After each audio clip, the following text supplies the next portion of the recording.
अनोशो talk. Gita दर्शन अध्याय 13 number 6।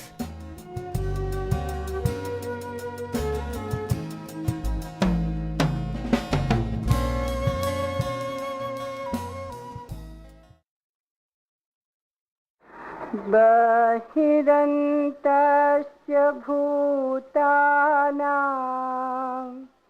अचरं चरमेव च सूक्ष्मत्वादविज्ञेयं दूरस्थं चान्तिके च तत् अविभक्तं च भूतेषु विभक्तमिव च स्थितम् भूतभर्तृ च तज्ज्ञेयम् ग्रस्नेषु प्रभवेष्णु च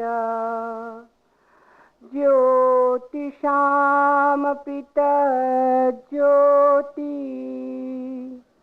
तमसा परमुच्यते ज्ञानं ज्ञेयम् अज्ञानगम्यं हृदि सर्वस्य विशेषितम्। तथा वो परमात्मा चराचर सब भूतों के बाहर भीतर परिपूर्ण है और चर अचर रूप भी वही है, और वो सूक्ष्म होने से अविज्ञेय अर्थात जानने में नहीं आने वाला है, तथा अति समीप में और दूर में भी स्थिति वही है, और वो विभाग रहित एक रूप से आकाश के सदृश परिपूर्ण हुआ भी चराचर संपूर्ण भूतों में पृथक पृथक के सदृश स्थित प्रतीत होता है। तथा वो जानने योग्य परमात्मा भूतों को धारण पोषण करने वाला और संहार करने वाला तथा सबका उत्पन्न करने वाला है, और वो ज्योतियों का भी ज्योति एवं माया से अति परे कहा जाता है। तथा वो परमात्मा बोध स्वरूप और जानने के योग्य है एवं तत्व विज्ञान से प्राप्त होने वाला और सबके हृदय में स्थित है।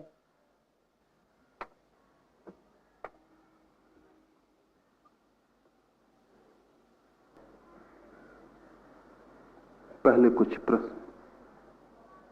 एक मित्र ने पूछा है, आप बोलते हैं तो ठीक लगता है, कभी कभी कोई शांत ध्यान का प्रयोग सूत्र भी दे दिया करते हैं, यहां तक तो ठीक, लेकिन जब आपके कीर्तन का प्रयोग चलता है तो मन में वैसा भाव आता ही नहीं कि जैसा मंच पर सभी लोग इतनी तेजी से नाचा करते हैं।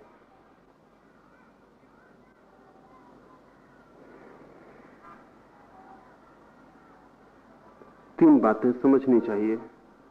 एक, बोला हुआ ठीक लगना बहुत मूल्य का नहीं है। बोला हुआ ठीक लगता है, ये सिर्फ मनोरंजन हो सकता है, ये केवल एक बौद्धिक व्यायाम हो सकता है, या ये भी हो सकता है कि आप जो सुनना चाहते हैं उससे तालमेल बैठ जाता है, इसलिए रसपूर्ण लगता है। ये भी हो सकता है कि इतनी देर मन बोलने में उलझ जाता है तो आपकी चिंताएं, परेशानियां, अशांति भूल जाती। बहुत कारण हो सकते हैं। इसलिए भी अच्छा लग सकता है बोलना कि गीता आपको प्रीतिकर हो, आपके धर्म का ग्रंथ हो, तो आपके अहंकार को पोषण मिलता हो कि गीता ठीक है। आपकी सांप्रदायिक संस्कार वाली मनस्थिति को सहारा मिलता हो कि हमारा मानना बिल्कुल ठीक है, गीता महान ग्रंथ है। लेकिन सिर्फ बोलना ठीक लगे तो कोई भी लाभ नहीं, नुकसान भी हो सकता है। कुछ लोग शब्दों में ही जीते हैं, जीवन भर पढ़ते हैं, सुनते हैं और कभी कुछ करते नहीं। ऐसे लोग जीवन को ऐसे ही गंवा देंगे और मरते समय सिवाय पछतावे के कुछ भी हाथ ना रहेगा। क्योंकि मैंने क्या कहा गीता के संबंध में वो मरते वक्त काम आने वाला नहीं है।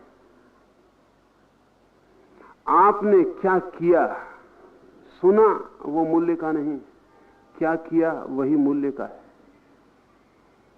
लेकिन करने में कठिनाई मालूम पड़ती है। सुनने में आपको कुछ भी नहीं करना पड़ता, मैं बोलता हूं आप सुनते हैं, करना आपको कुछ भी नहीं पड़ता। सुनने में आपको करना ही क्या पड़ता है, विश्राम करना पड़ता है।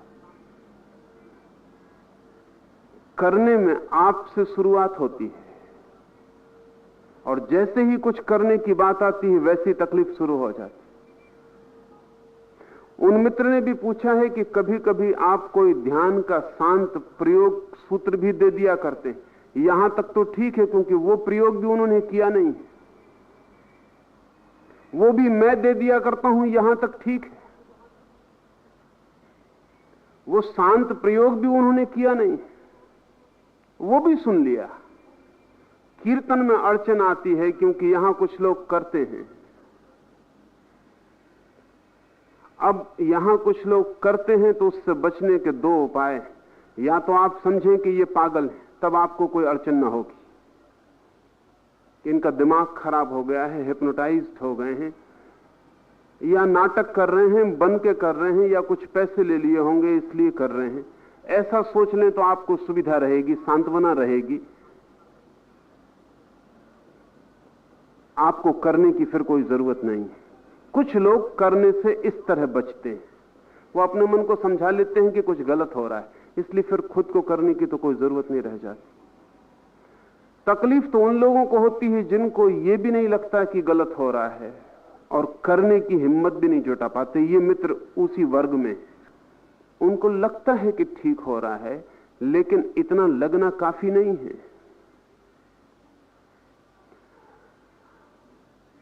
करने की हिम्मत बड़ी दूसरी बात है, क्योंकि जैसे ही आप करना शुरू करते हैं कुछ बहुत से परिणाम होंगे।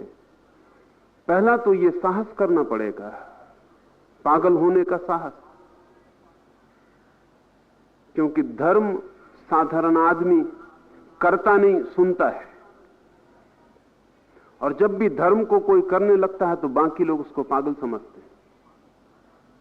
कबीर को भी लोग पागल समझते हैं, मीरा को भी लोग पागल समझते हैं, बुद्ध को भी लोग पागल समझते हैं, क्राइस्ट को भी लोग पागल समझते हैं।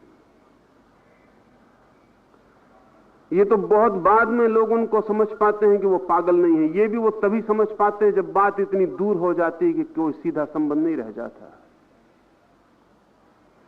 आप भी जब पहली दफे धर्म के जीवन में उतरेंगे तो आसपास के लोग आपको पागल समझना शुरू कर देंगे। संसार ने यह इंतजाम किया हुआ है कि उसके जाल के बाहर कोई जाए तो उसके मार्ग में सब तरह की बाधाएं खड़ी करनी, और यह उचित भी है, क्योंकि अगर सभी लोगों को धर्म की तरफ जाने में आसानी दी जाए तो बाकी लोग जो धार्मिक न होंगे उनको बड़ा कष्ट होना शुरू हो जाए। अपने कष्ट से बचने के लिए वो धार्मिक व्यक्ति को पागल करार दे के सुविधा में रहते हैं। वो समझ लेते हैं कि दिमाग खराब हो गया है, आसानी हो जाती। आप कृष्ण को पूजते भला हो, लेकिन कृष्ण अगर आपको मिल जाए तो आप उनको भी पागल ही समझेंगे। वो तो मिलते नहीं, मूर्ति को आप पूछते रहते हैं।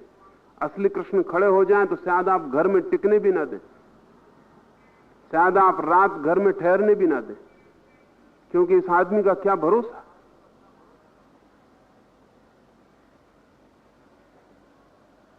हो सकता है आपकी पत्नी इसके लगाव में पड़ जाए, सखी बन जाए, गोपी हो जाए,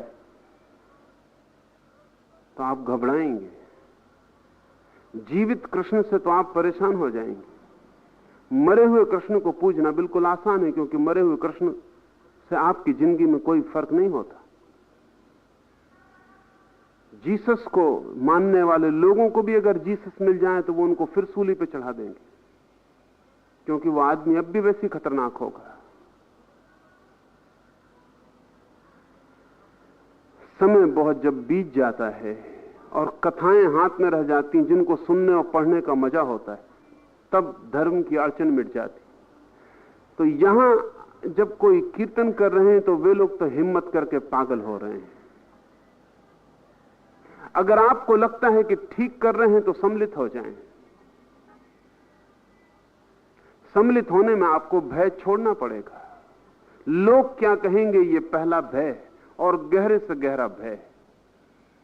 लोग क्या समझेंगे।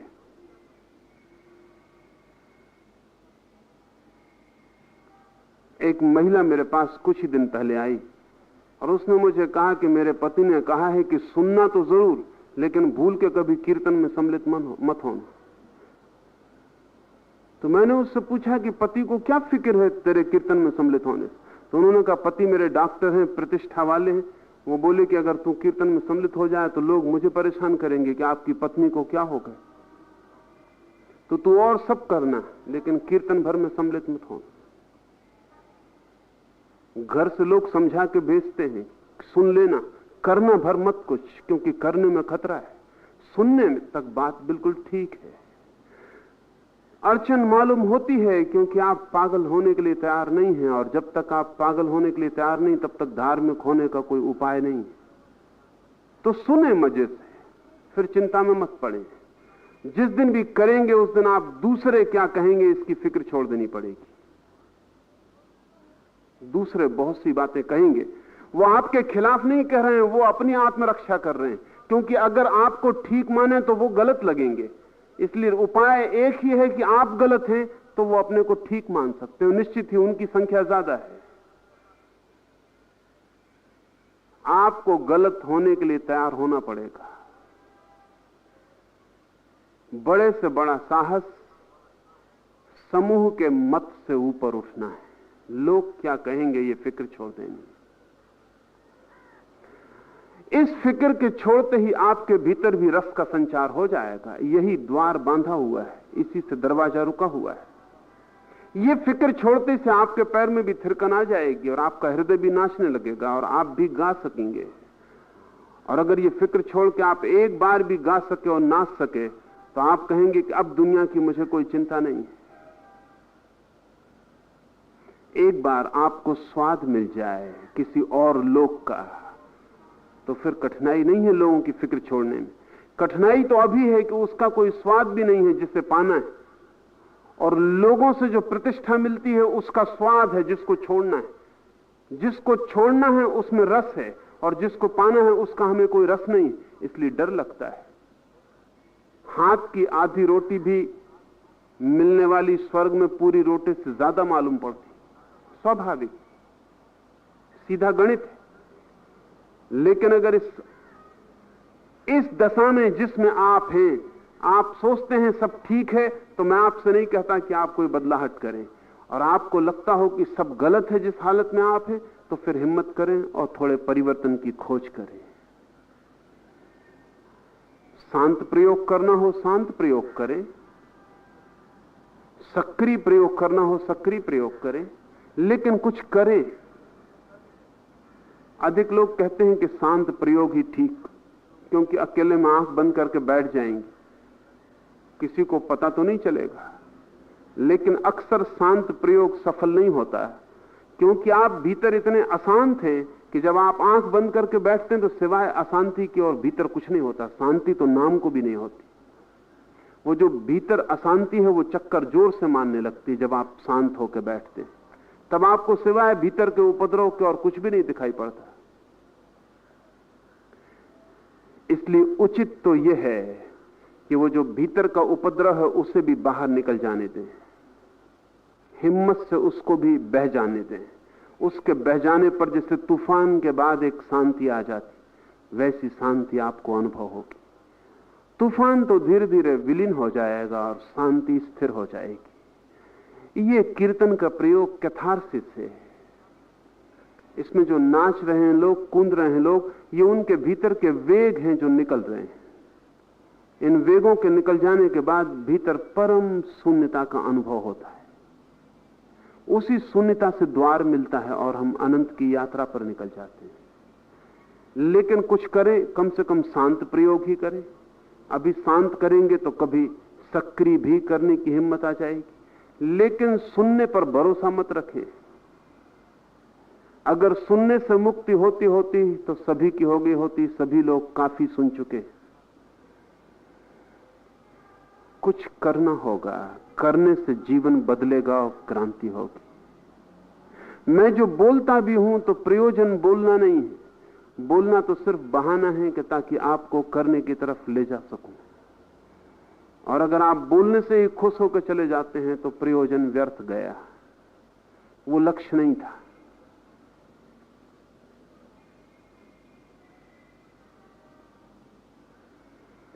एक दूसरे मित्र ने पूछा है कि गीता में बार बार कृष्ण का कहना है कि मैं ही परम ब्रह्म हूं, सब छोड़कर मेरी शरण आ जाओ, मैं तुम्हें मुक्त करूंगा। लेकिन ये वचन अन्य धर्मी स्वीकार नहीं करते। और आपने कहा है कि ठीक जीवन जीने की कला ही गीता है, फिर भी अन्य धर्मी कृष्ण को परमात्मा मानने को राजी नहीं और कहते हैं गीता वैष्णव संप्रदाय का धार्मिक ग्रंथ है। अन्य धर्मियों की फिक्र क्या है आपको? और आप अन्य धर्मियों का कौन सा ग्रंथ मानने को तैयार हैं?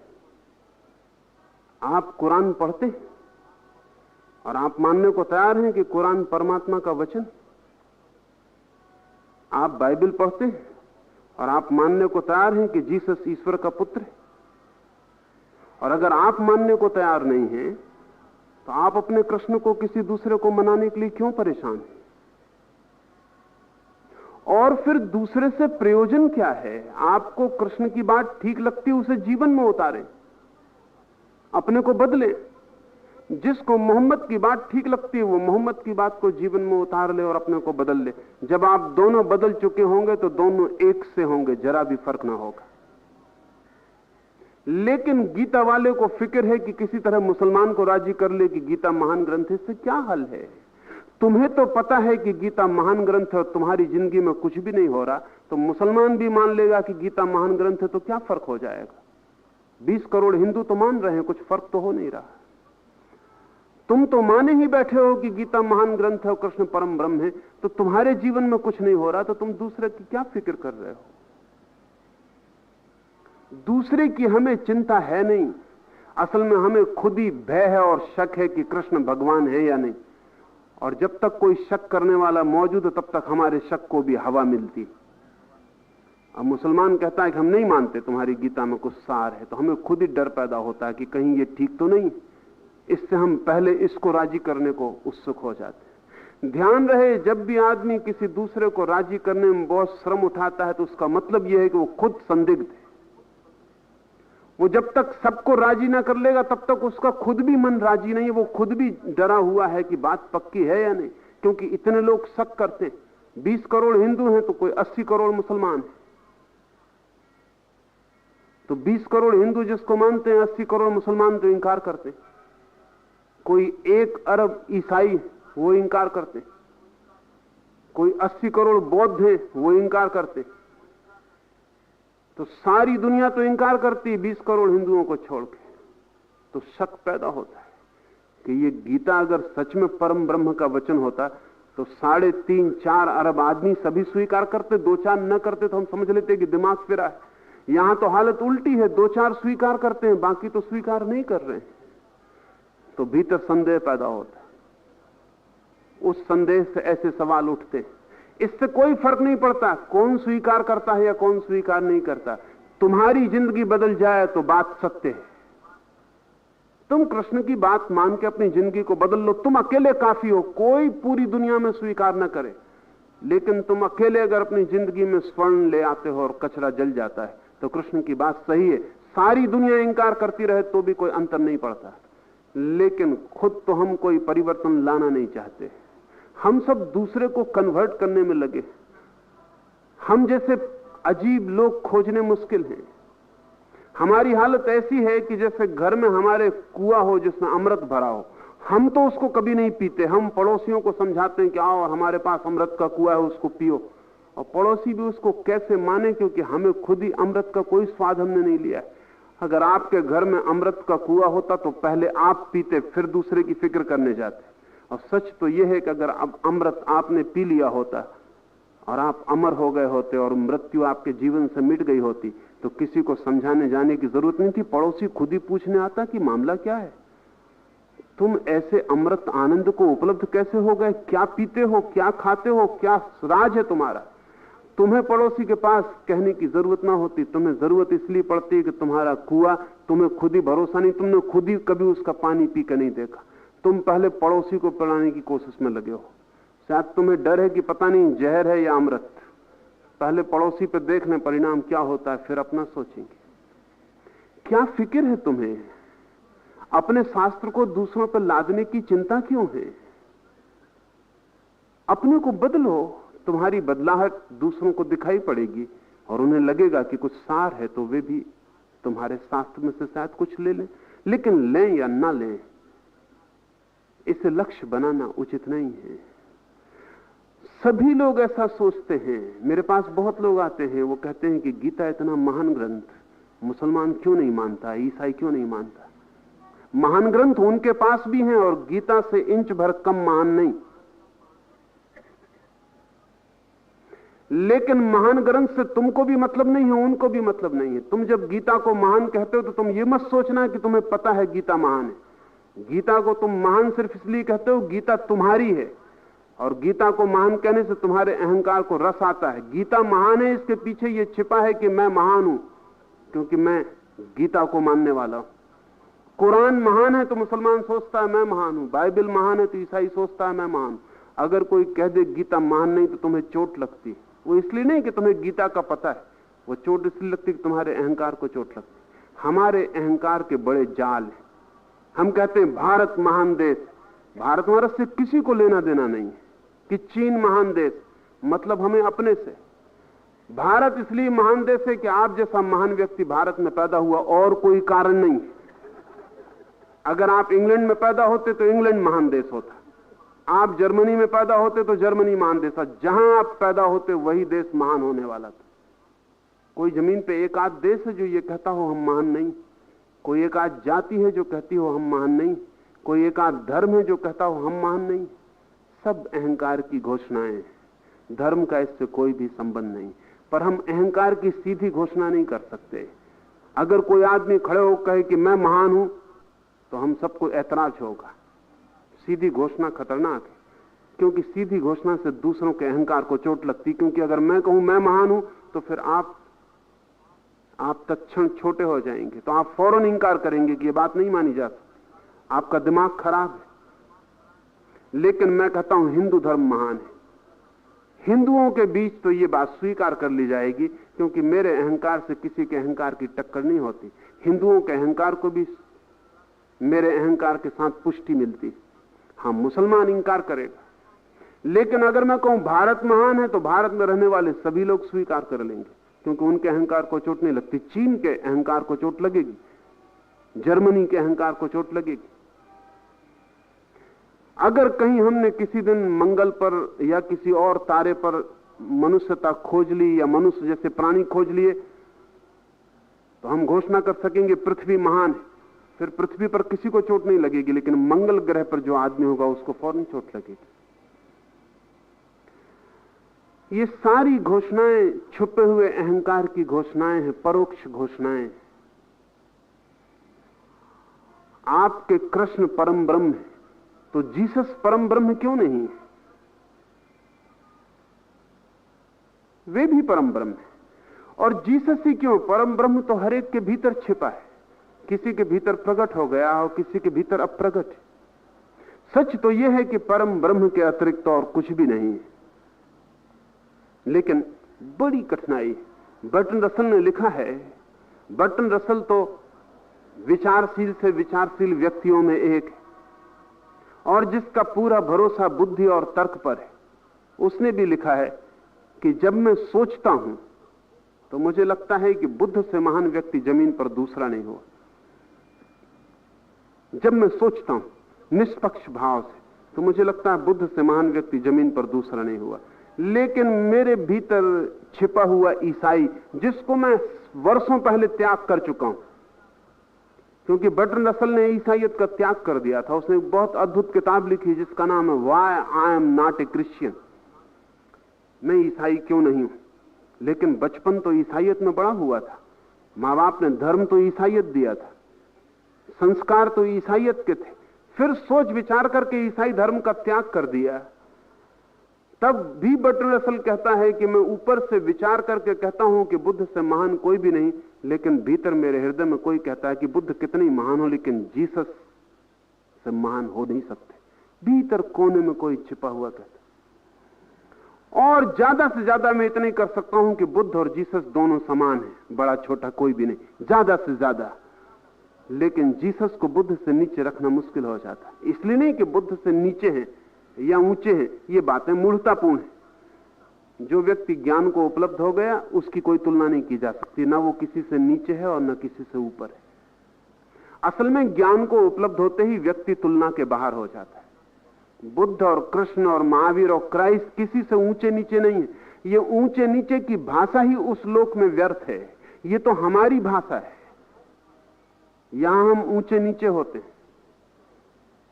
जैसे ही अहंकार छूट गया, कौन ऊंचा होगा और कौन नीचे होगा, क्योंकि ऊंचा नीचा अहंकार की तौल है। बुद्ध भी अहंकार शून्य है और क्राइस्ट भी अहंकार शून्य है और कृष्ण भी, तो ऊंचा नीचा कौन होगा?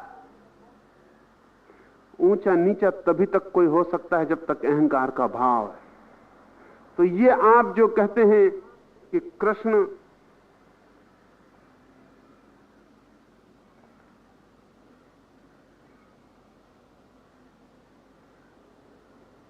ब्रह्म है, ऐसा दूसरे धर्म के लोग क्यों नहीं मानते?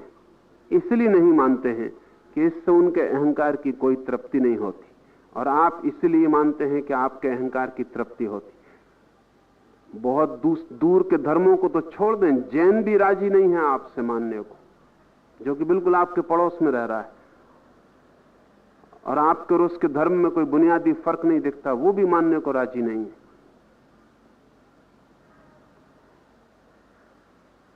जैन को तो छोड़ दें, राम भक्त जो कि हिंदू है वो भी इस बात को मानने को राजी नहीं।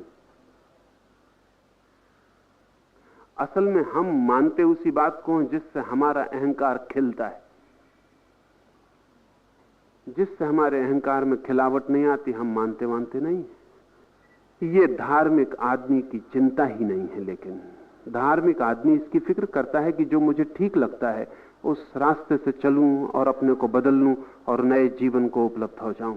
वो रास्ता कृष्ण के मार्ग से मिले तो ठीक और क्राइस्ट के मार्ग से मिले तो ठीक। मार्गों की चिंता ही ना समझ करते, मंजिल की चिंता।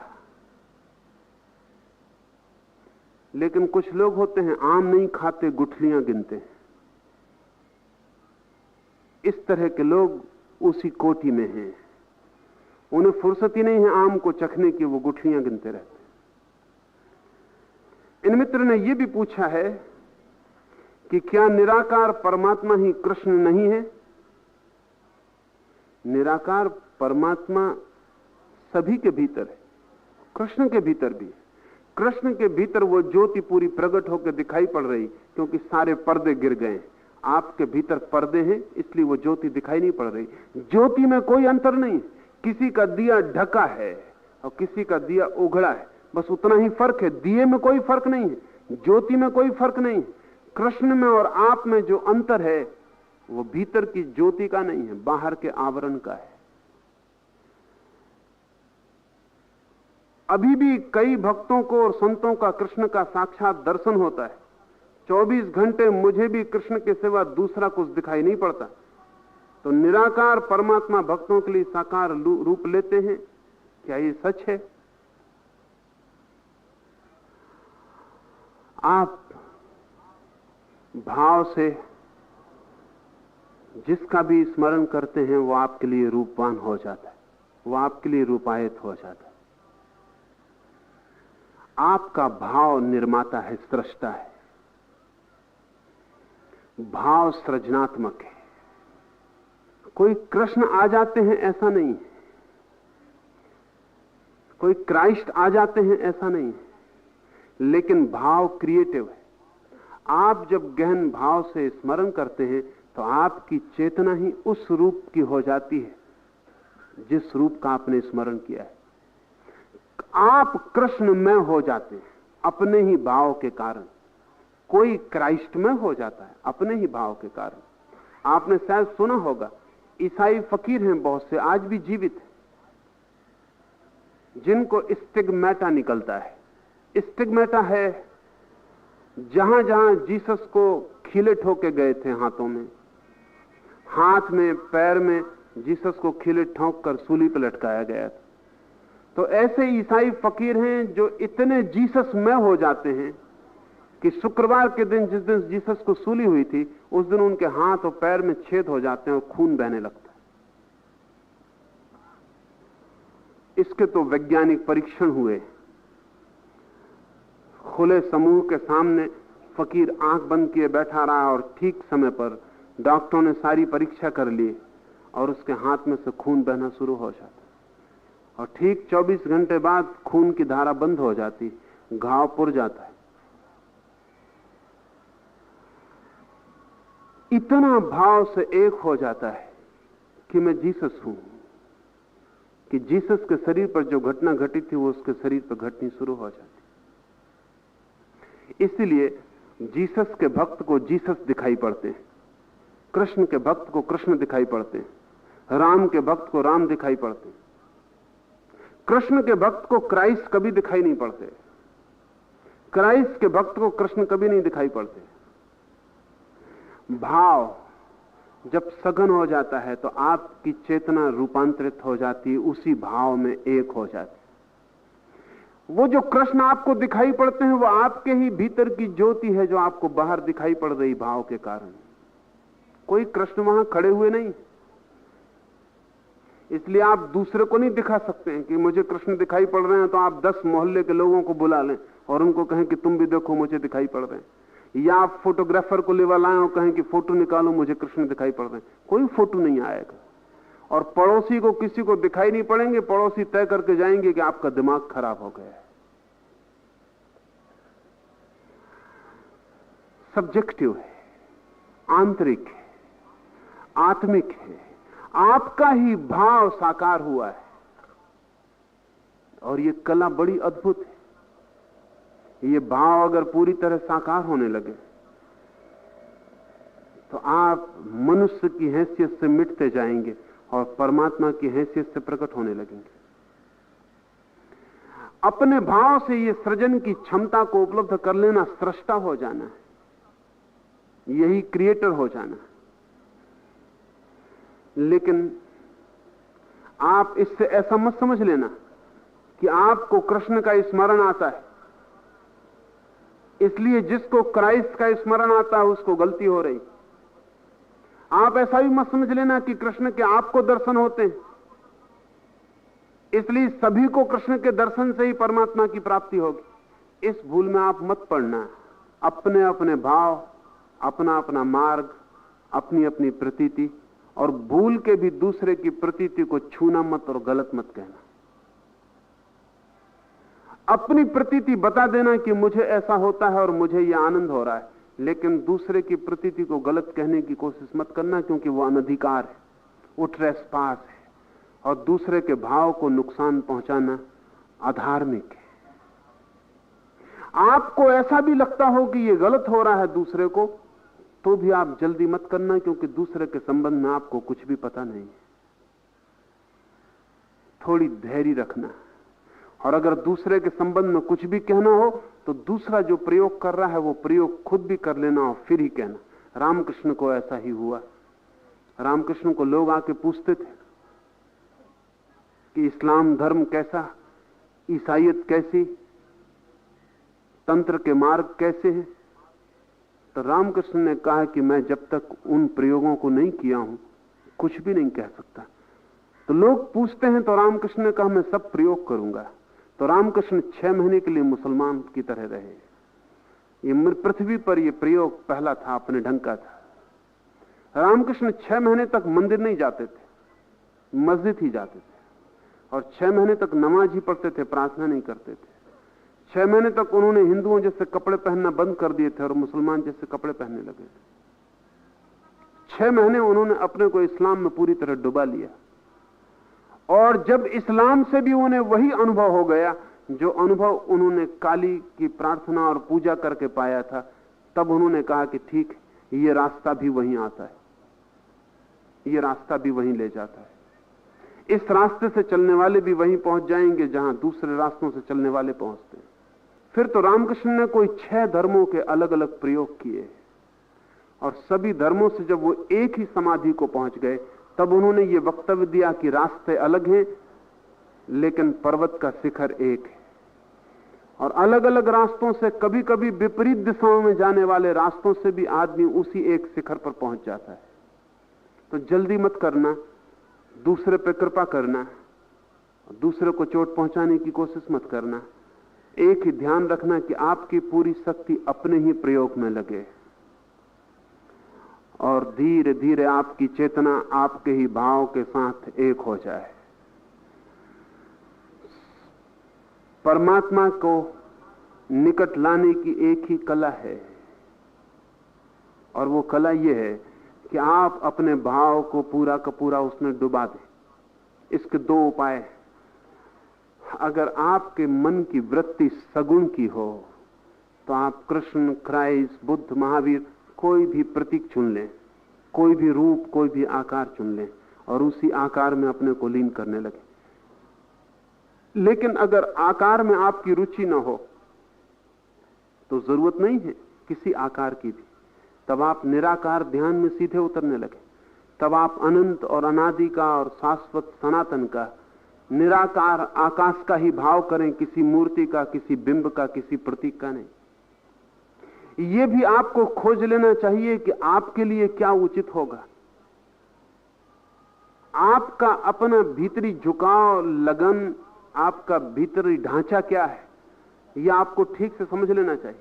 क्योंकि सभी लोगों को सभी बातें ठीक नहीं होंगी, सभी मार्ग सभी के लिए ठीक नहीं होंगे। जो आदमी निर्गुण को समझ ही नहीं सकता, वो आदमी निर्गुण के पीछे पड़ जाएगा तो कष्ट पाएगा और कभी भी उपलब्धि ना होगी। इसे आप ऐसा समझें, स्कूल में बच्चे भर्ती होते हैं, सभी बच्चों को गणित नहीं जमता, क्योंकि गणित बिल्कुल निराकार है।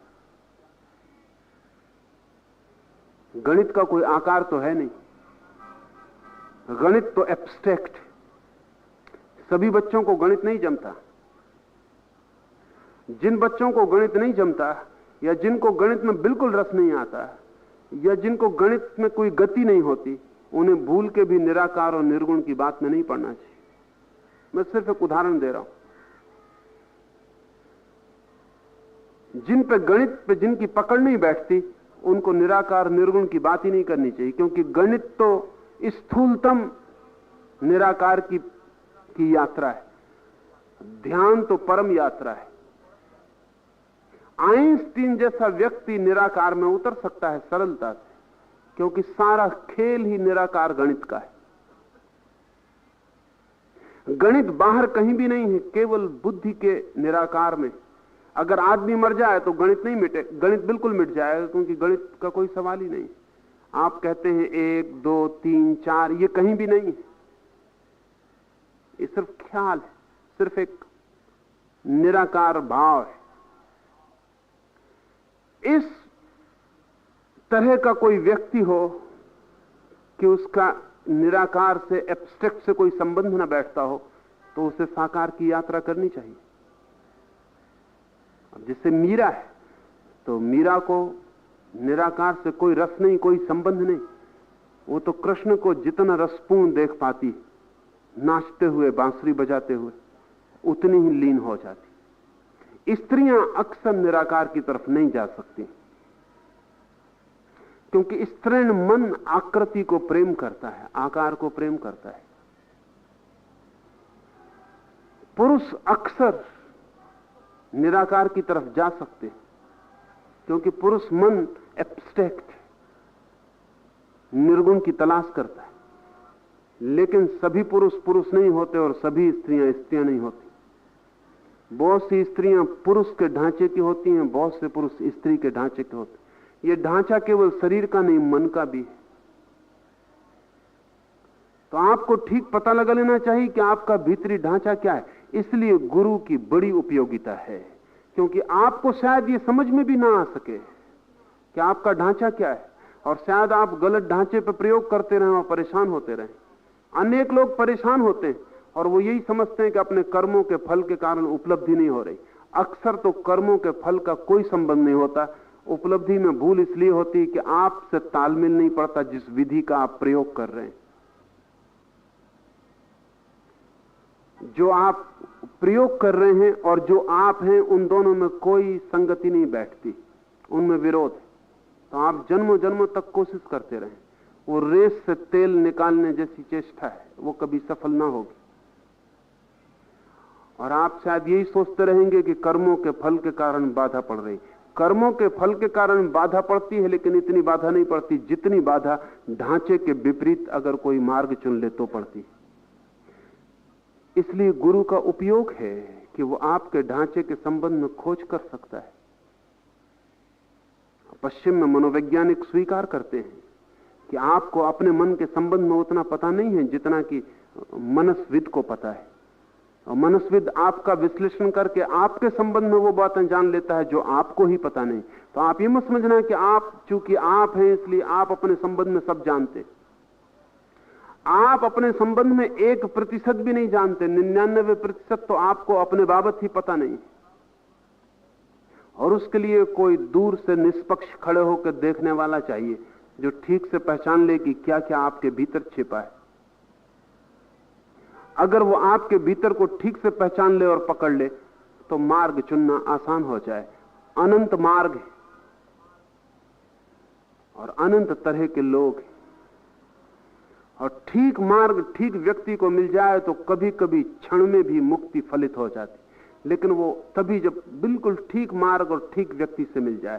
ये करीब करीब वैसा है जैसे आप रेडियो लगाते और आपकी सुई अगर ढीली हो तो 2-2, 4-4 स्टेशन एक साथ पकड़ती, कुछ भी समझ में नहीं आता।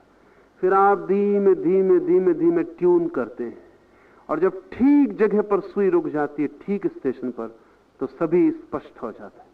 करीब करीब आपके बीच और विधि के बीच जब तक ठीक ट्यूनिंग ना हो जाए तब तक सत्य की कोई प्रतीति नहीं होती।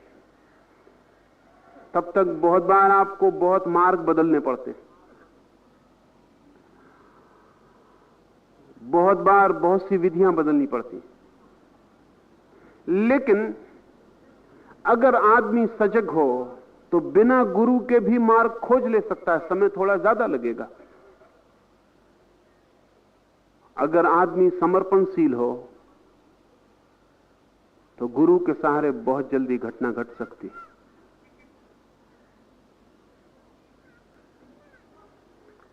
आखिरी सवाल। एक मित्र पूछते हैं कि मैंने सुना है कि रामकृष्ण परमहंस जब भी गुह्य ज्ञान के बारे में बताते थे तभी बीच बीच में रुक जाते थे और कहते थे, मां मुझे सच बोलने को नहीं देती। इसका क्या अर्थ है?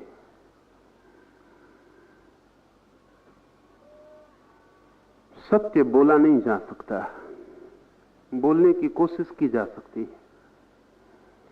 और जिनको सत्य का कोई पता नहीं है उन्हें यह अनुभव कभी नहीं होता कि सत्य बोला नहीं जा सकता। जिन्हें सत्य का पता ही नहीं है वो मजे से बोल सकते हैं। उन्हें कभी ख्याल भी ना आएगा कि सत्य को शब्द में रखना अत्यंत कठिन, करीब करीब असंभव है। जिनको भी सत्य का पता है उन्हें बहुत बार भीतर ये अड़चन आ जाती, बहुत बार ये अड़चन आ जाती। उन्हें मालूम है कि क्या है सत्य, लेकिन कोई शब्द उससे मेल नहीं खाता। अगर वो कोई भी शब्द चुनते हैं तो पाते हैं कि उससे कुछ भूल हो जाएगी। वो जो कहना चाहते हैं वो तो कहा नहीं जाएगा, और कई बार ऐसा लगता है कि जो वो नहीं कहना चाहते वो भी इस शब्द से ध्वनित हो जाएगा। बहुत बार ऐसा होता है कि ये शब्द का उपयोग तो किया जा सकता है लेकिन सुनने वाला गलत समझेगा तो रुकावट हो जाती। रामकृष्ण का मतलब वही है। वो उनके काव्य की भाषा है कि वो कहते हैं मां रोक लेती सत्य को कहने से। वो उनकी काव्य भाषा है, लेकिन असली कारण कोई रोकता नहीं है। सत्य ही रोक लेता है, क्योंकि सत्य शब्द के साथ बैठ नहीं पाता। फिर रामकृष्ण की तकलीफ दूसरी भी है, क्योंकि वो शब्द के संबंध में बहुत कुशल भी नहीं थे, बेपढ़े लिखे थे। बुद्ध इस तरह नहीं रुकते। रामकृष्ण दूसरी कक्षा तक मुश्किल से पढ़े थे, पढ़ना लिखना नहीं हुआ था, शब्द से उनका कोई बहुत संबंध न था, और फिर उन्हें अनुभव तो वही हुआ जो बुद्ध को हुआ। लेकिन बुद्ध सुशिक्षित थे, शाही परिवार से थे, जो भी हो सकता था संस्कार श्रेष्ठतम वो उन्हें उपलब्ध हुआ था। जो भी अभिजात्य की भाषा थी, जो भी काव्य की कला की भाषा थी, जो भी श्रेष्ठतम था साहित्य में, उसका उन्हें पता था। तो बुद्ध नहीं रुकते, लेकिन इसका यह मतलब नहीं है कि बुद्ध कह पाते हैं सत्य है वो, नहीं। तो बुद्ध ज्यादा कुशल है, वो बीच बीच में नहीं रुकते, वो पहले ही घोषणा कर देते।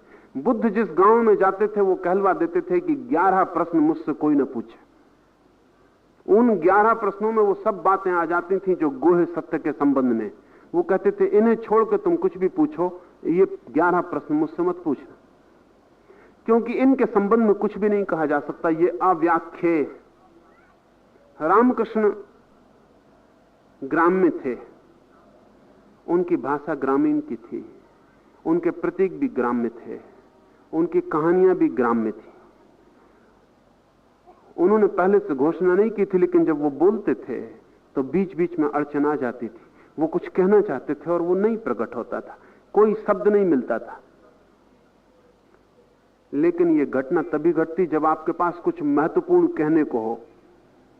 अगर आप बाजार में चीजें खरीदने और बेचने की ही भाषा को और उतना ही आपके पास कहने को हो तो यह अड़चन कभी नहीं आती। लेकिन जैसे ही आप ऊपर उड़ते और समाज और बाजार की भाषा के बाहर की दुनिया में प्रवेश करते हैं, वैसी कठिनाई आनी शुरू हो जाती। रविंद्रनाथ ने 6000 गीत लिखे, शायद दुनिया में किसी कवि ने इतने गीत नहीं लिखे। पश्चिम में शैली को वो कहते हैं महाकवि, लेकिन उसके भी 2000 गीत हैं। रविन्द्रनाथ के 6000 गीत हैं जो संगीत में बद्ध हो सकते हैं। मरने के 3 या 4 दिन पहले एक मित्र ने आकर रविन्द्रनाथ को कहा कि तुम्हें प्रसन्न होना चाहिए कि पृथ्वी पर अब तक हुए महाकवियों में तुम्हारा सबसे बड़ा दान है। 6000 गीत जो संगीत में बन सकते हैं, और प्रत्येक गीत अनूठा है। तुम्हें मृत्यु का कोई भय नहीं होना चाहिए और न कोई दुख लेना चाहिए, क्योंकि तुम काम पूरा कर चुके हो, तुम फुलफिल्ड हो। आदमी तो वो दुखी मरता है जिसका कुछ काम अधूरा रह गया हो, तुम्हारा काम तो जरूरत से ज्यादा पूरा हो गया। रविन्द्रनाथ ने कहा कि रुको, आगे मत बढ़ो, मेरी हालत दूसरी ही है। मैं इधर परमात्मा से प्रार्थना किए जा रहा हूं कि अभी तो मैं अपना साज बिठा पाया था, अभी मैंने गीत गाया कहां? अभी तो मैं ठोक पीट करके अपना साज बिठा पाया था, और अब गाने का वक्त करीब आता था कि शरीर के विदा होने का वक्त करीब आ गया। ये 6000 गीत तो मेरी कोशिश है सिर्फ उस गीत को गाने के लिए जो मैं गाना चाहता हूं, अभी उसे गा नहीं पाया हूं, और ये तो वक्त जाने का आ गया। वो गीत तो अनगाया रह गया है जो मेरे भीतर उबलता रहा है। उसी को गाने के लिए ये 6000 मैंने प्रयास किए थे, ये सब असफल गए। मैं सफल नहीं हो पाया। जो मैं कहना चाहता था वो अभी भी अनकहा मेरे हृदय में दबा है। असल में जितनी ही ऊंचाई की प्रतीति और अनुभूति होगी, शब्द उतने ही नीचे पड़ जाएंगे। बाजार की भाषा ऐसे रह जाती जैसे कोई आकाश में उड़ गया दूर, और बाजार की भाषा बहुत नीचे रह गई, अब उससे कोई संबंध नहीं जुड़ता। और आकाश की कोई भाषा नहीं, अभी तक तो नहीं है। कवि बड़ी कोशिश करते हैं, कभी कभी कोई एक झलक ले आते हैं। संतों ने बड़ी कोशिश की और कभी कभी कोई एक झलक शब्दों में उतार दी, लेकिन सब झलकें अधूरी हैं, क्योंकि सब शब्द आदमी के हैं और अनुभूति परमात्मा की है। आदमी बहुत छोटा है, अनुभूति बहुत बड़ी है। इतना बड़ा हो जाता है अनुभव कि वाणी सार्थक नहीं रह जाती। इसलिए रामकृष्ण बीच बीच में रुक जाते थे, लेकिन वो भक्त थे, उनकी भाषा भक्त की। जो मैंने कहा ऐसा उत्तर वो नहीं देते। वो कहते कि मां ने रोक लिया, मां सत्य नहीं बोलने देती। बात यही है, मां क्यों रोकेगी सत्य बोलने से? लेकिन रामकृष्ण तो सत्य और मां को एक ही मानते हैं। उनके लिए मां सत्य है, सत्य मां है, वो मां उनके लिए सत्य का साकार रूप है। तो वो कहते हैं मां रोक लेती है। वो कभी कभी बीच में रुक जाते थे, बहुत देर तक चुप रह जाते थे, फिर बात शुरू करते थे। वो कहीं और से शुरू होती थी जहां से उन्होंने शुरू की थी, जहां टूट गई थी। बीच में अंतराल आ जाते थे। इन अंतरालों का एक कारण और है कि रामकृष्ण अनेक बार बीच बीच में समाधि में भी चले जाते थे, और कभी भी कोई ईश्वर स्मरण आ जाए तो उनकी समाधि लग जाती थी। कभी तो ऐसा होता कि रास्ते पे चले जा रहे हैं और किसी ने किसी से जयराम जी कर ली, और वो खड़े हो गए और आंख उनकी बंद हो गई। ये नाम सुन के ही, राम का स्मरण सुन के ही वो समाधि में चले गए। उनको सड़क पर ले जाते वक्त भी ध्यान रखना पड़ता था। कोई मंदिर की घंटी बज रही है और धूप जल रही, उनको सुगंध आ गई और घंटी की आवाज सुन ली, वो समाधि में चले गए। तो कभी कभी बोलते वक्त भी जैसे ही वो करीब आते थे सत्य के कहने के, उसका स्मरण आते ही वो लीन हो जाते थे, इसलिए भी अंतराल हो जाते थे। अब हम सूत्र को लें। तथा वह परमात्मा चराचर सब भूतों के बाहर भीतर परिपूर्ण है, और चर अचर रूप भी वही है, और वह सूक्ष्म होने से अविज्ञेय अर्थात जानने में नहीं आने वाला है, तथा अति समीप में और अति दूर में भी स्थित वही है, और वह विभाग रहित एक रूप से आकाश के सदृश परिपूर्ण हुआ भी चराचर संपूर्ण भूतों में पृथक पृथक के सदृश स्थित प्रतीत होता है, तथा वह जानने योग्य परमात्मा भूतों का धारण करने वाला और संहार करने वाला तथा सबका उत्पन्न करने वाला है, और वह ज्योतियों की भी ज्योति एवं माया से अति परे कहा जाता है, तथा वह बोध स्वरूप और जानने के योग्य है एवं तत्वज्ञान से प्राप्त होने वाला और सबके हृदय में स्थित। तीन महत्वपूर्ण बातें। पहली बात, परमात्मा के संबंध में जब भी कुछ कहना हो तो भाषा में जो भी विरोध में खड़ी हुई दो अतियां हैं, एक्सट्रीम पोलैरिटीज, उन दोनों को एक साथ जोड़ लेना जरूरी, क्योंकि दोनों अतियां परमात्मा में समाविष्ट हैं।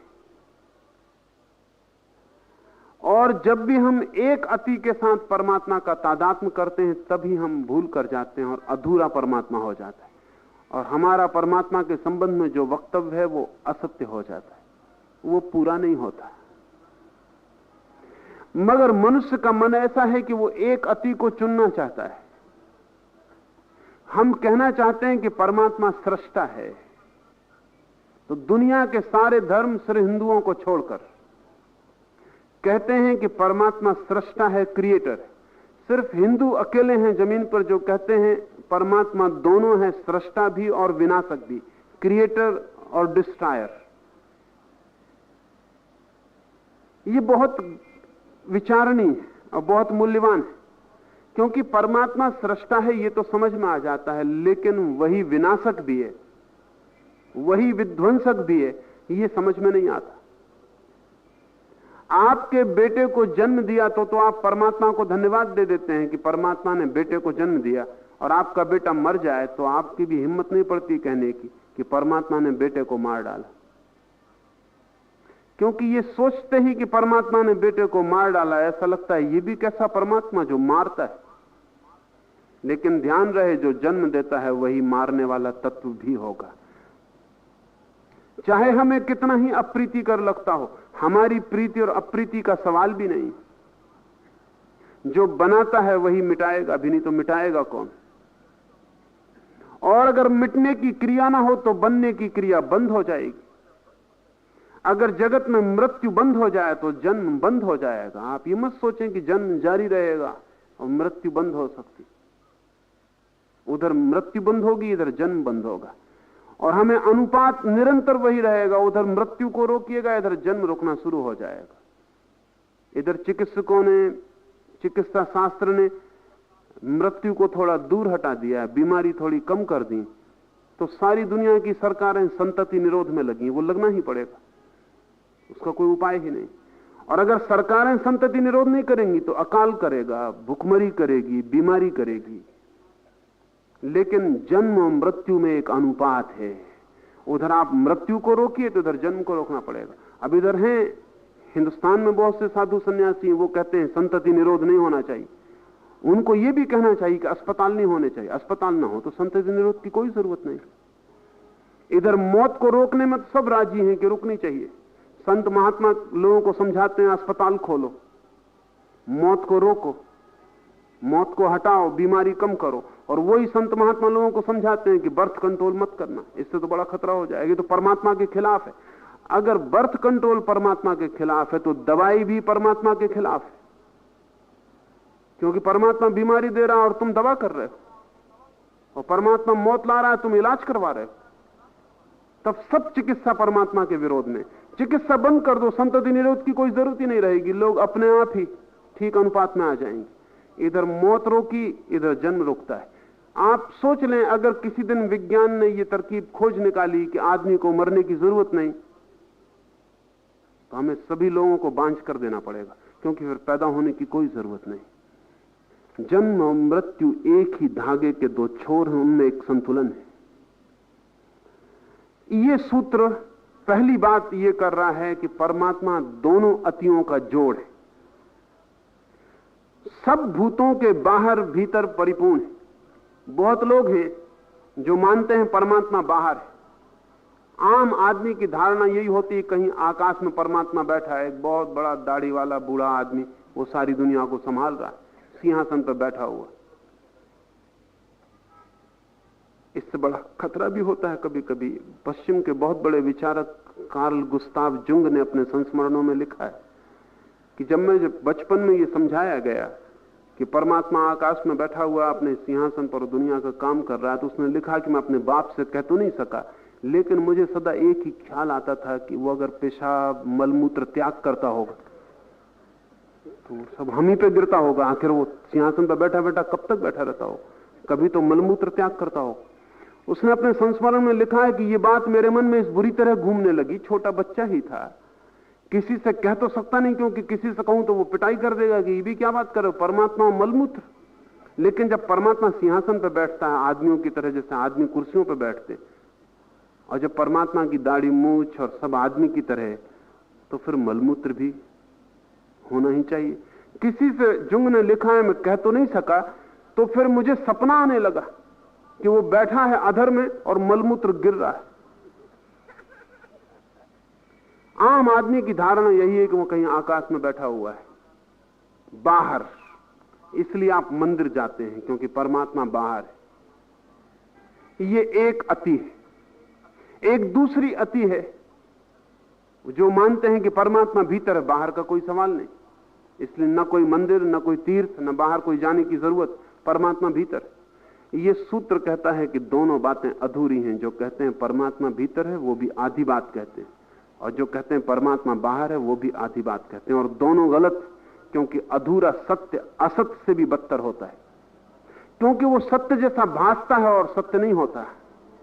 परमात्मा बाहर और भीतर दोनों में है। वो परमात्मा चराचर सब भूतों के बाहर भीतर परिपूर्ण है, क्योंकि बाहर भीतर उसके ही दो खंड हैं। हमारे लिए जो बाहर है और हमारे लिए जो भीतर है, वो उसके लिए ना तो बाहर है ना भीतर, वो दोनों में वही। ऐसा समझे कि आपके कमरे के भीतर आकाश है और कमरे के बाहर भी आकाश है। आकाश बाहर है या भीतर? आपका मकान ही आकाश में बना है, तो आकाश आपके मकान के भीतर भी है और बाहर भी। दीवालों की वजह से बाहर भीतर का फासला पैदा हो रहा है, इस शरीर की दीवाल की वजह से बाहर भीतर का फासला पैदा हो रहा है। वैसे बाहर भीतर वो दोनों नहीं है, या दोनों है। सूत्र कहता है बाहर भीतर दोनों है परमात्मा है। चर अचर रूप भी वही है, चर अचर रूप भी वही है। जो बदलता है वो भी वही है, जो नहीं बदलता वो भी वही है। यहां भी हम इसी तरह का द्वंद्व खड़ा करते हैं कि परमात्मा कभी नहीं बदलता और संसार सदा बदलता रहता, लेकिन बदलाहट में भी वही है और गैर बदलाहट में भी वही है। दोनों द्वंद्व को वो घेरे हुए। सूक्ष्म होने से अविज्ञेय, जानने में आने वाला नहीं है, बहुत सूक्ष्म है। सूक्ष्मता दो तरह की है। एक तो कोई चीज बहुत सूक्ष्म हो तो समझ में नहीं आती, या कोई चीज बहुत विराट हो तो समझ में नहीं आती। ना तो ये अनंत विस्तार समझ में आता है और ना सूक्ष्म समझ में आता। दो चीजें छूट जाती, दो छोर है, विराट और सूक्ष्म। सूक्ष्म को कहना चाहिए शून्य जैसा सूक्ष्म, एक से भी नीचे जहां शून्य है। दो तरह के शून्य हैं, एक से भी नीचे उतर जाएं तो एक शून्य है और अनंत का एक शून्य है। ये दोनों समझ में नहीं आते। परमात्मा दोनों अर्थों में सूक्ष्म है, विराट के अर्थों में भी, शून्य के अर्थों में भी, और इसलिए अविज्ञेय है, समझ में आने जैसा नहीं है। पर ये तो बड़ी कठिन बात हो गई। अगर परमात्मा समझ में आने जैसा ही नहीं तो समझाने की इतनी कोशिश, सारे शास्त्र, सारे ऋषि एक ही काम में लगे हैं कि परमात्मा को समझाओ, और वो समझ में आने योग्य नहीं है। फिर ये समझाने से क्या सार होगा? समझ में आने योग्य नहीं है, इसका ये मतलब आप मत समझना कि वो अनुभव में आने योग्य नहीं है। समझ में तो नहीं आएगा, लेकिन अनुभव में आ सकता है। जैसे अगर मैं आपको समझाने बैठूं नमक का स्वाद, तो समझा नहीं सकता। परमात्मा तो बहुत दूर है, नमक का स्वाद भी नहीं समझा सकता। और अगर आपने कभी नमक नहीं चखा है तो मैं लाख सिर पटकूं और सारे शास्त्र इकट्ठे कर लूं और दुनिया भर के विज्ञान की चर्चा आपसे करूं, तो भी आखिर में आप पूछेंगे कि आपकी बातें तो सब समझ में आई, लेकिन ये नमकीन क्या है? उसका उपाय एक ही है कि नमक का टुकड़ा आपकी जीभ पर रखा जाए। शास्त्र की कोई जरूरत नहीं। जो समझ में आने वाला नहीं वो भी अनुभव में आने वाला हो जाएगा, और आप कहेंगे कि आ गया अनुभव में स्वाद। परमात्मा का स्वाद आ सकता है। इसलिए कोई प्रत्यय के ढंग से कंसेप्ट की तरह समझाए कोई सार नहीं होता। इसलिए तो हम परमात्मा के लिए कोई स्कूल नहीं खोल पाते, कोई पाठशाला नहीं बना पाते, या बनाते हैं तो उससे कोई सार नहीं होता। कितनी ही धर्म की शिक्षा दो, कोई धर्म नहीं होता। सीख साख के आदमी वैसे का वैसा कोरा लौट जाता है, और कई दफे तो और भी ज्यादा चालाक होकर लौट जाता है जितना वो पहले नहीं था। क्योंकि अब वो बातें बनाने लगता है, अब वो अच्छी बातें करने लगता है, वो धर्म की चर्चा करने लगता है, और स्वाद उसे बिल्कुल नहीं है। कृष्ण कहते हैं सूक्ष्म होने से अविज्ञेय, समझ में आने वाला नहीं, अति समीप है और अति दूर भी है, पास है बहुत, इतना पास जितना कि आप भी अपने पास नहीं। असल में पास कहना ठीक ही नहीं, क्योंकि आप ही वही है, और दूर इतना है जितने दूर की हम कल्पना कर सके। अगर संसार की कोई भी सीमा हो विश्व की, तो उस सीमा से भी आगे कोई सीमा है नहीं। इसलिए अति दूर और अति निकट, ये दो अतियां हैं जिन्हें जोड़ने की कृष्ण कोशिश कर रहे हैं। विभाग रहित उसका कोई विभाजन नहीं हो सकता, और सभी विभागों में वही मौजूद है। तथा वह जानने योग्य परमात्मा भूतों का धारण पोषण करने वाला और संहार करने वाला और उत्पन्न करने वाला सभी वही है। वही बनाता है, वही संभालता है, वही मिटाता है। ये धारणा बड़ी अद्भुत है, और एक बार ये ख्याल में आ जाए वही बनाता है, वही संभालता है, वही मिटाता है, तो हमारी सारी चिंता समाप्त हो जाती। ये एक सूत्र आपको निश्चिंत कर देने के लिए काफी, ये एक सूत्र आपको सारे संताप से मुक्त कर देने के लिए काफी, क्योंकि फिर आपके हाथ में कुछ नहीं रह जाता। ना आपको परेशान होने का कोई कारण रह जाता, और ना आपको शिकायत की कोई जरूरत रह जाती, और ना आपको कहने की जरूरत रह जाती कि ऐसा क्यों है, बीमारी क्यों है, बुढ़ापा क्यों है, मौत क्यों है। कुछ भी पूछने की जरूरत नहीं रह जाती। आप जानते हैं कि वही एक तरफ बनाता है और दूसरी तरफ से मिटाता है, वही बीच में संभालता भी है। इसलिए हमने परमात्मा का त्रिमूर्ति की तरह प्रतीक निर्मित किया है। उसमें तीन मूर्तियां, तीन तरह के परमात्मा की धारणा की, शिव, ब्रह्मा, विष्णु, वो हमने तीन धारणा की है। ब्रह्मा सर्जक है, सृष्टा है, विष्णु संभालने वाला है, शिव विनष्ट कर देने वाला है। लेकिन त्रिमूर्ति का अर्थ तीन परमात्मा नहीं है, वो केवल तीन चेहरे, मूर्ति तो एक है, वो अस्तित्व तो एक है, लेकिन उसके ये तीन ढंग हैं। और वही ज्योतियों की ज्योति माया से अति परे कहा जाता है, तथा वह परमात्मा बोध स्वरूप और जानने के योग्य है एवं तत्वज्ञान से प्राप्त होने वाला और सबके हृदय में स्थित है, अविज्ञेय है, समझ में ना आने वाला, और फिर भी जानने योग्य वही है। ये बातें उलझन में डालती हैं और लगता है कि एक दूसरे का विरोध है। विरोध नहीं है। समझ में तो वो नहीं आएगा अगर आपने समझदारी बरती, अगर आपने कोशिश की कि बुद्धि से समझ लेंगे, तर्क लगाएंगे, गणित बिठाएंगे, आर्गू करेंगे, प्रमाण जुटाएंगे, तो वो आपकी समझ में नहीं आएगा, क्योंकि सभी प्रमाण आपसे बड़े नहीं हो सकते। सभी तर्क आपके हैं, आपके अनुभव से ज्यादा का उनसे कोई उपलब्धि नहीं हो सकती, और सभी तर्क बांझ हैं, उनसे कोई अनुभव नहीं मिल सकता। लेकिन जानने योग्य वही है। तो इसका अर्थ यह हुआ कि जानने की कोई और कीमिया, कोई और प्रक्रिया हमें खोजनी पड़ेगी, बुद्धि उसे जानने में सहयोगी ना होगी। क्या बुद्धि को छोड़ के भी जानने का कोई उपाय है? क्या कभी आपने कोई चीज जानी है जो बुद्धि को छोड़ के जानी हो? अगर आपके जीवन में प्रेम का कोई अनुभव हो तो शायद थोड़ा सा ख्याल आ जाए। प्रेम के अनुभव में आप बुद्धि से नहीं जानते, कोई और ढंग है जानने का, कोई हार्दिक ढंग है जानने का। मां अपने बेटे को बुद्धि के ढंग से नहीं जानती, सोचती नहीं उसके बाबत, जानती, हृदय की धड़कन से जुड़ के जानती, वो उसे पहचानती। वो पहचान कुछ और मार्ग से होती, वो मार्ग सीधा सीधा खोपड़ी से नहीं जुड़ा हुआ है, वो शायद हृदय की धड़कन से और भाव अनुभूति से जुड़ा हुआ है। परमात्मा को जानने के लिए बुद्धि उपकरण नहीं है, बुद्धि को रख देना एक तरफ मार्ग है। इसलिए सारी साधनाएं बुद्धि को हटा देने की साधनाएं, और बुद्धि को जो एक तरफ उतार के रख दे, जैसे स्नान करते वक्त किसी ने कपड़े उतार के रख दिए हो, ऐसा प्रार्थना और ध्यान करते वक्त कोई बुद्धि को उतार के रख दे, बिल्कुल निर्बुद्धि हो जाए, बिल्कुल बच्चे जैसा हो जाए, बाल बुद्धि हो जाए, जैसे कुछ बचा ही नहीं, सोच समझ की कोई बात ही ना रही, तो तत्क्षण संबंध जुड़ जाता है। क्यों ऐसा होता होगा?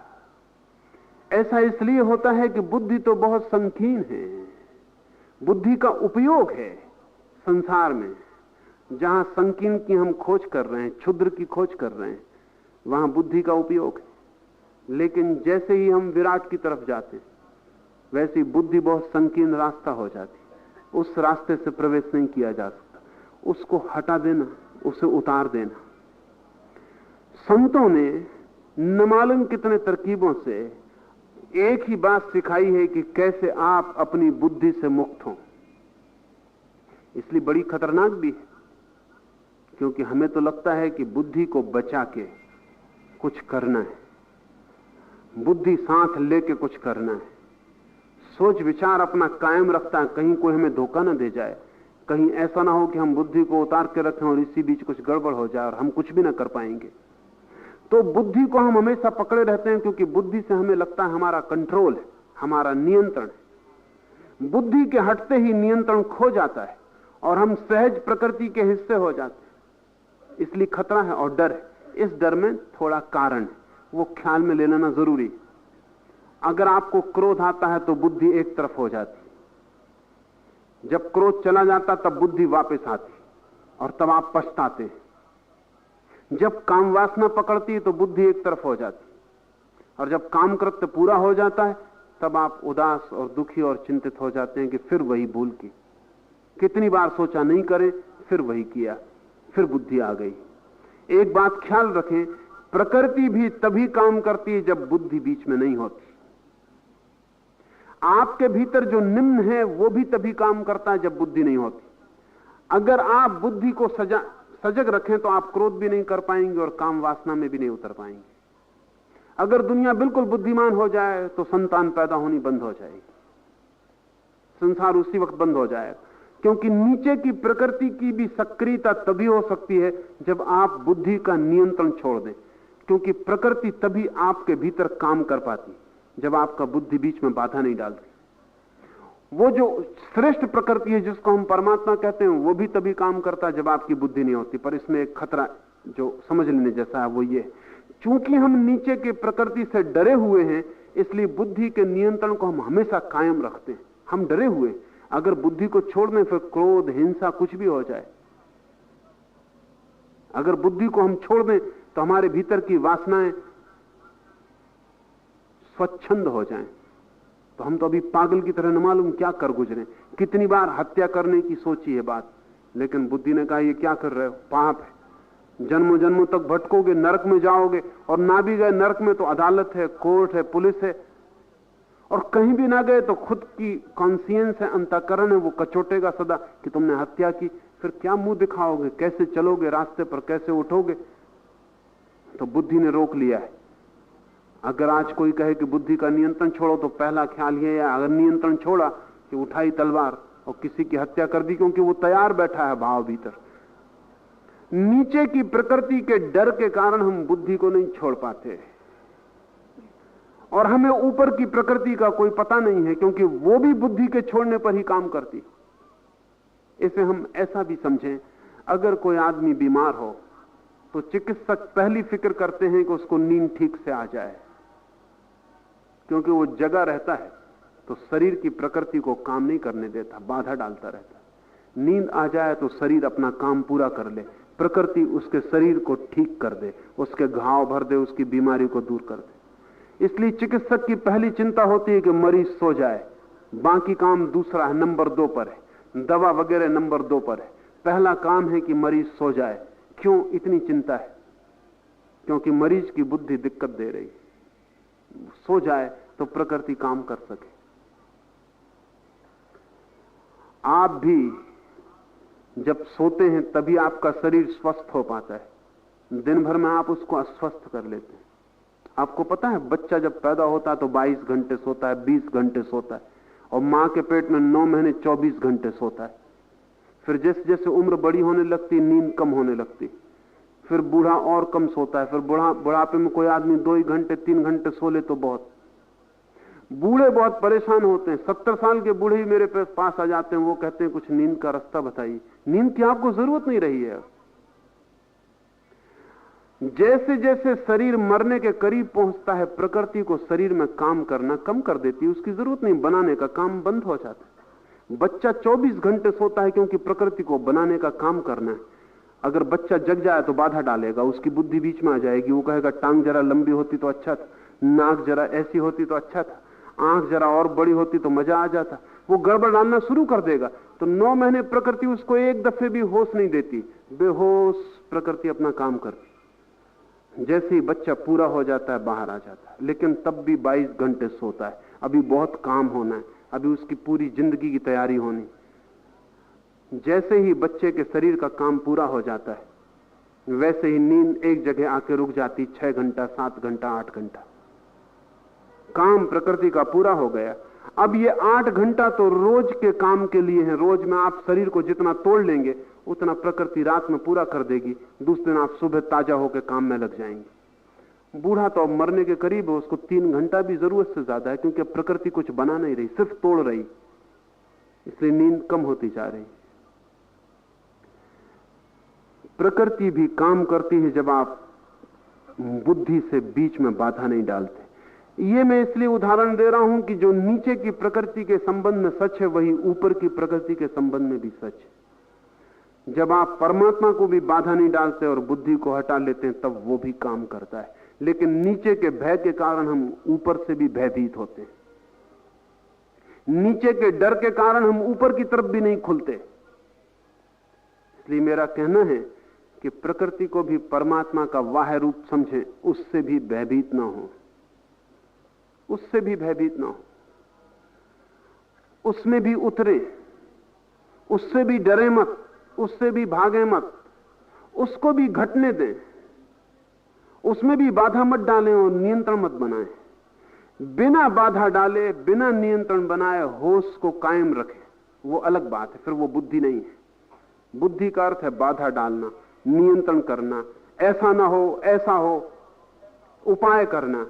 होश का अर्थ है साक्षी होना। हम कोई बाधा ना डालेंगे। अगर क्रोध आ रहा है तो हम क्रोध के भी साक्षी हो जाएंगे, और काम वासना आ रही तो हम काम वासना के भी साक्षी हो जाएंगे। हम देखेंगे, हम बीच में कुछ निर्णय ना करेंगे कि अच्छा है कि बुरा है, होना चाहिए कि नहीं होना चाहिए, मैं रोकूं कि न रोकूं, करूं कि ना करूं। हम कुछ भी निर्णय न लेंगे। हम सिर्फ शांत देखेंगे, जैसे दूर खड़ा हुआ कोई आदमी चलते हुए रास्ते को देख रहा हो, आकाश में पक्षी उड़ रहे हो और आप देख रहे हो, ऐसा हम देखेंगे। नीचे की प्रकृति को भी दर्शन करना सीखें तो बुद्धि हटेगी और साक्षी जगेगा। और जब नीचे का भय न रह जाएगा तो आप ऊपर की तरफ भी बुद्धि को रख सकेंगे, क्योंकि आपको भरोसा आ जाएगा कि बुद्धि को ढोने की कोई भी जरूरत नहीं है। और जैसे ही बुद्धि हटती है, परमात्मा ज्ञात होना शुरू हो जाता है। वो अविज्ञेय है बुद्धि से, लेकिन बुद्धि के हटते ही प्रज्ञा से, साक्षी भाव से, वही ज्ञान योग्य है, वही जानने योग्य है, वही अनुभव योग्य है। आखिरी बात इस संबंध में ख्याल ले लें, क्योंकि साक्षी का सूत्र बहुत मूल्यवान है, और अगर आप साक्षी के सूत्र को ठीक से समझ लें तो परमात्मा का कोई भी रहस्य आपसे अनजाना न रह जाएगा। और इस साक्षी के सूत्र को समझने के लिए छोटा छोटा प्रयोग कर दें। कुछ भी छोटा मोटा काम कर रहे हो तो कर्ता बन के मत करें, साक्षी बन के करें, ताकि थोड़ा अनुभव होने लगे कि देखने वाले का अनुभव क्या है। भोजन कर रहे हैं, साक्षी हो जाएं। अचानक ख्याल आए, एक गहरी सांस लें और देखने लगे कि आप देख रहे हैं अपने शरीर को भोजन करते हुए। पहले थोड़ी अड़चन होगी, थोड़ा सा विचित्र मालूम पड़ेगा, क्योंकि 2 की जगह 3 आदमी हो गए। अभी भोजन था, करने वाला था, भूख थी, करने वाला था, अब ये तीसरा और आ गया, देखने वाला। ये देखने वाले की वजह से थोड़ी कठिनाई होगी। एक तो भोजन करना धीमा हो जाएगा, आप ज्यादा चबाएंगे, आहिस्ता उठाएंगे, क्योंकि ये देखने वाले की वजह से क्रियाओं में जो विक्षिप्तता है वो कम हो जाती। शायद इसलिए हम देखने वाले को बीच में नहीं लाते, क्योंकि जल्दी डाल के भागना है, किसी तरह अंदर कर देना है भोजन को और निकल पड़ना है। अगर आप चलेंगे भी होश पूर्वक तो आप पाएंगे आपकी गति धीमी हो गई। बुद्ध चलते हैं, उनके चलने की गति ऐसी शांत है जैसे कोई पर्दे पर फिल्म को बहुत धीमी स्पीड में चला रहा हो, बहुत आहिस्ता है। बुद्ध से कोई पूछता है कि आप इतने धीमे क्यों चलते हैं, तो बुद्ध ने कहा कि उल्टी बात है, तुम मुझसे पूछते हो कि इतना धीमा मैं क्यों चलता हूं, मैं तुमसे पूछता हूं कि तुम पागल की तरह क्यों चलते हो। ये इतना ज्वर, इतना बुखार चलने में क्यों, इस चलने में इतना विक्षिप्तता क्यों।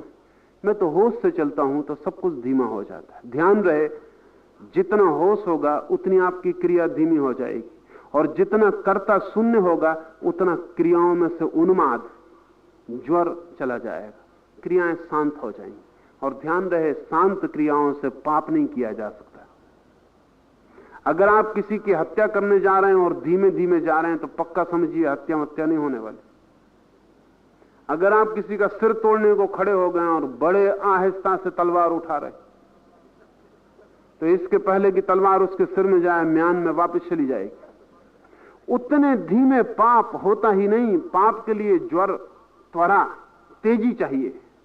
और जो आदमी तेजी से जी रहा है, वो चाहे पाप कर रहा हो ना कर रहा हो, उससे बहुत पाप अनजाने होते रहते हैं। उसकी तेजी से ही होते रहते हैं, उसके ज्वर से ही हो जाते हैं। ज्वर ही पाप है।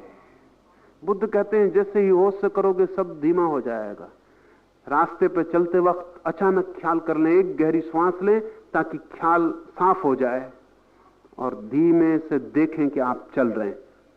आंख बंद कर लें, खाली बैठे, आंख बंद कर लें और देखें कि आप बैठे हुए। आंख बंद करके बराबर आप देख सकते हैं कि आपकी मूर्ति बैठी हुई है। एक पैर की तरफ से देखना शुरू करें कि पैर की क्या हालत है, दब गया है, परेशान हो रहा है, चींटी काट रही है। ऊपर की तरफ बढ़ें, पूरे शरीर को देखें कि आप देख रहे हैं। आप देखते देखते ही बड़ी गहरी शांति में उतर जाएंगे, क्योंकि देखने में आदमी साक्षी हो जाता है। रात बिस्तर पर लेट गए हैं, सोने के पहले 5 मिनट आंख बंद करके पूरे शरीर को भीतर से देख लें। शायद आपको पता हो या ना हो, पश्चिम तो अभी एनाटॉमी की खोज कर पाया है कि आदमी के शरीर में क्या क्या है, क्योंकि उन्होंने सर्जरी शुरू की, आदमी को काटना शुरू किया। ये कोई 300 साल में ही आदमी को काटना संभव हो पाया, क्योंकि दुनिया का कोई धर्म लाश के काटने के पक्ष में नहीं था।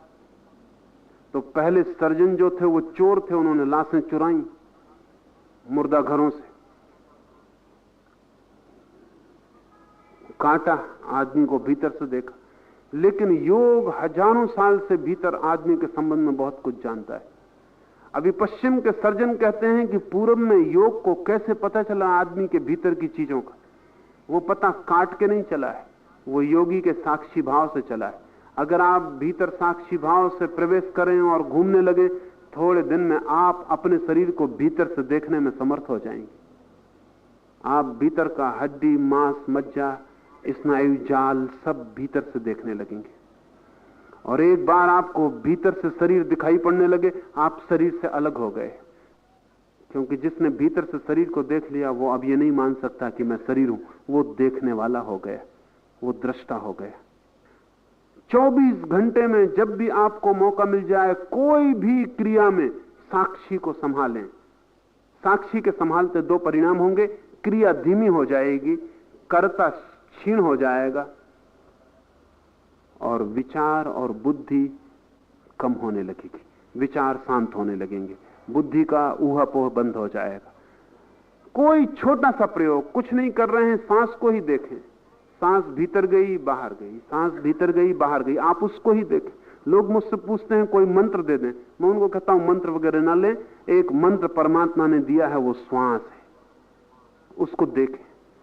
श्वास पहला मंत्र है। बच्चा पहला पैदा होते ही पहला काम करता है श्वास लेने का, और आदमी जब मरता है तो आखिरी काम करता है श्वास लेने का। श्वास से घिरा है जीवन। जन्म के बाद पहला काम श्वास, वो पहला कृत्य है। आप श्वास लेके ही करता हुए हैं, इसलिए अगर आप श्वास को देख सकें तो आप पहले कृत्य के पहले पहुंच जाएंगे। आपको उस जीवन का पता चलेगा जो श्वास लेने के भी पहले था, जो जन्म के पहले था। अगर आप श्वास को देखने में समर्थ हो जाएं तो आपको पता चल जाएगा कि मृत्यु शरीर की होगी, श्वास की होगी, आपकी नहीं होने वाली। आप श्वास से अलग हैं। बुद्ध ने बहुत जोर दिया आनापान सती योग, श्वास के आने जाने को देखने का योग। वो अपने भिक्षुओं को कहते थे तुम कुछ भी मत करो, बस एक ही मंत्र, श्वास भीतर गई इसको देखो, श्वास बाहर गई इसको देखो, और जोर से मत लेना, कुछ करना मत, श्वास को सिर्फ देखना, करने का काम ही मत करना, सिर्फ देखना। आंख बंद कर ली, श्वास ने नाक को स्पर्श किया, भीतर गई, भीतर गई, भीतर पेट तक जाके उसने स्पर्श किया, पेट ऊपर उठ गया, फिर श्वास वापस लौटने लगी, पेट नीचे गिर गया, श्वास वापस आई, श्वास बाहर निकल गई, फिर नई श्वास शुरू हो गई। ये वर्तुल, इसे देखते रहना। अगर आप रोज 15-20 मिनट सिर्फ श्वास को ही देखते रहें तो आप चकित हो जाएंगे। बुद्धि हटने लगी, साक्षी जगने लगा, आंख खुलने लगी भीतर की, हृदय के द्वार जो बंद थे जन्मों से खुलने लगे, सरकने लगे। उस सरकते द्वार में ही परमात्मा की पहली झलक उपलब्ध होती। साक्षी द्वार है, बुद्धि बाधा है। 5 मिनट रुकेंगे, कीर्तन में सम्मिलित हों बैठ के। अगर सम्मिलित न हो सके तो कम से कम साक्षी भाव से देखें।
The responses to sutras and voice recording on this audio format are the copyright of Osho International Foundation.